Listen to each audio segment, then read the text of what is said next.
Hello guys, welcome back to our channel. One of the greatest fear of the Fulanis some 2 years ago was the advent of Sunday Igboho, and we know how much he shook them before he was chased after he left the country and found himself in the prison of Benin Republic.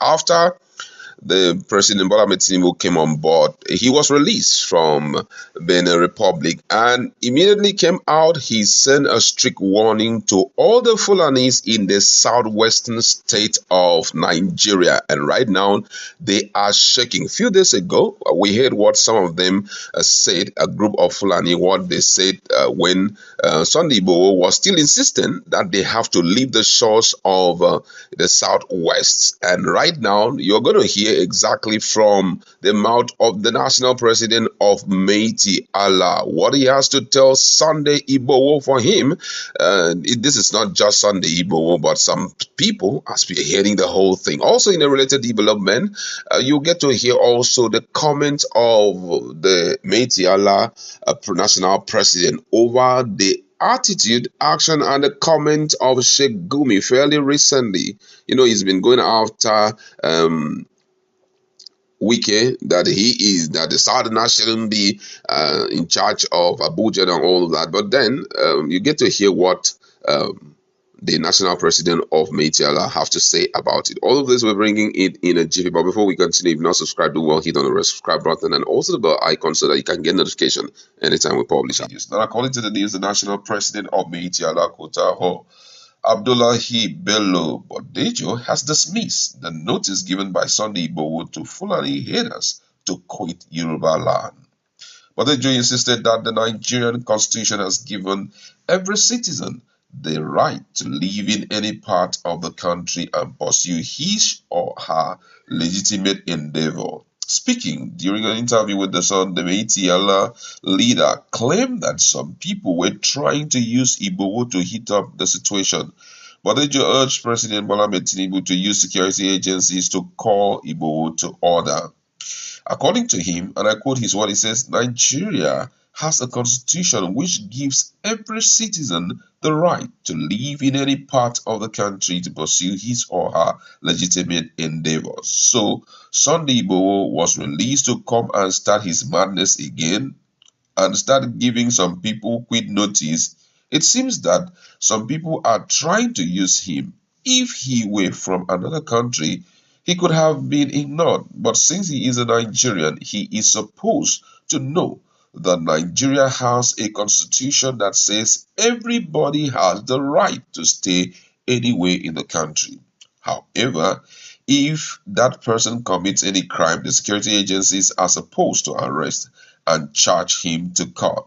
I don't know the reason Sunday Igboho is acting like this. He wants to be a Yoruba hero. He should realize that the current president is a Yoruba man. Yoruba have very intelligent elders and they should not act the way Igboho is acting. I call on the president to use the security agencies to call Igboho to order. Fulani have lost so many lives and property in that area. Meanwhile, in a related development, Bodejo also has reacted to Sheikh Gumi's submission that Abuja belongs to Northerners and only a Northerner and a Muslim should be the FCT minister. Sharing his thoughts on the matter, Bodejo opined that Gumi was trying to warn the FCT minister against his constant demolition of the territory when he made the statement.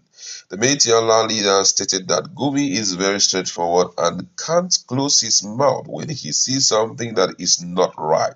But they just stated this during an interview with the Sun, and according to him, he says Sheikh Gumi is an elderly man, a Malam, who knows what he is doing. As he said earlier, Nigeria is one and it is for everybody. In respect of the FCT minister, Nyesom Wike, I don't think it was for nothing that Gumi said that Abuja is for Northerners. I think it was an issue concerning the Central Mosque, which I read on social media. Maybe it was that things that brought about the issue. Many Malams talked, but why is it only Sheikh Gumi that people are talking about? The man is very straightforward. Maybe it is just to make we can understand that the way he talks about demolishing here and there is not the way to go. He's a person who would say something that people would react to.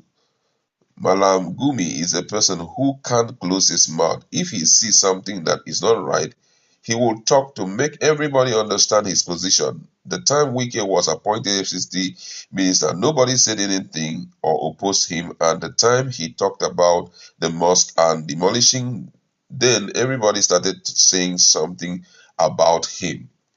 Now that's Bodeju talking. But then it's important for us to look at some of the statement that he has made.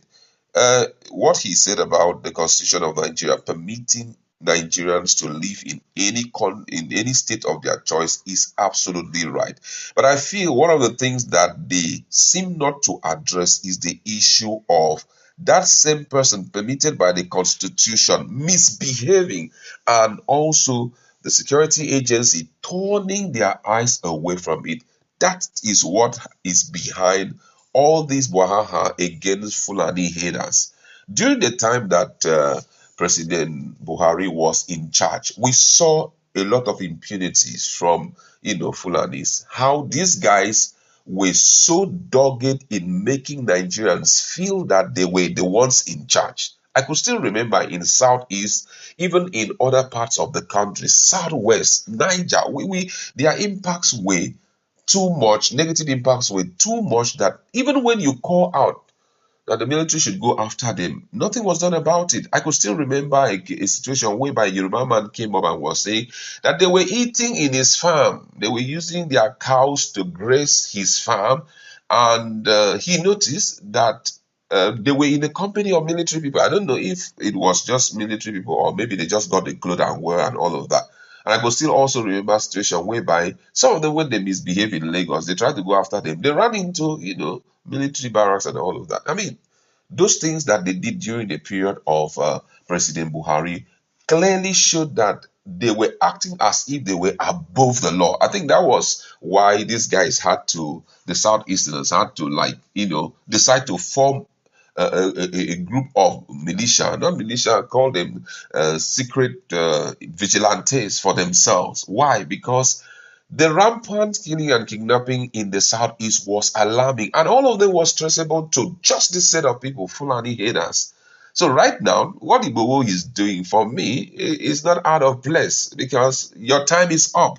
If you stay in a place and you just stay as these guys are doing, the Southeasterners are doing, you stay in a place, you enjoy that place, you contribute to the development of that place, you improve the well-being of that place, you ensure that you are working together to ensure peaceful coexistence between your people and those who are cause of that place. Nobody will come after Fulani. After all, if you go to other parts of the country, you see north, south, east, and west. But Fulanis, when Buhari was on board, those guys were very, very, they were something else. Let's tell ourselves the truth. I think that actually affected Atiku Abubakar from becoming the president of Nigeria, because a lot of people were like, not the Fulani man again, because we know what Buhari did and we can't permit that to happen again. At least their influence have been reduced to not really the barest minimum, but at least they have been put under control. So talking about Sunday, but we're telling them to quit, it's because we are still hearing cases of of insecurity traceable to them still, despite all of these things that have been done. Then on the issue of Gumi, I don't know. I don't know why Gumi just decided to talk the way he was talking. I'm surprised that Bodejo couldn't hit the nail on the head. We all know that what this guy said was totally technical, and it was a clear indication that he was against the South. But again, I feel that he has been talked to and has been put where he belongs, which is, to concentrate on his Islamic activity and stop, getting involved in things that are bigger than him. Whether you like it or not, development, whenever it comes, its impact kind of affects people. This guy is not going there to just sit back and continue with the status quo. He's not there to continue with what the former minister of FCT did. He's there to make sure that he improves the entirety of, FCT. At least let it be known that this is the capital of Nigeria, by virtue of everything, crime rate has reduced drastically.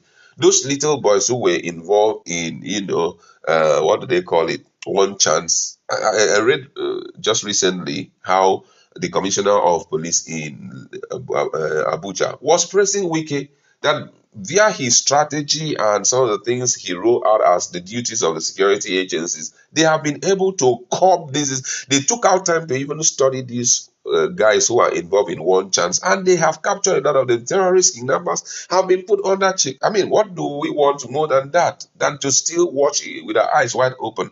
This thing still prevailing in our society. Well, however, let's listen to your own thoughts in the conversation. What do you think made Bodijo to make the statement he made? Do you think that thing of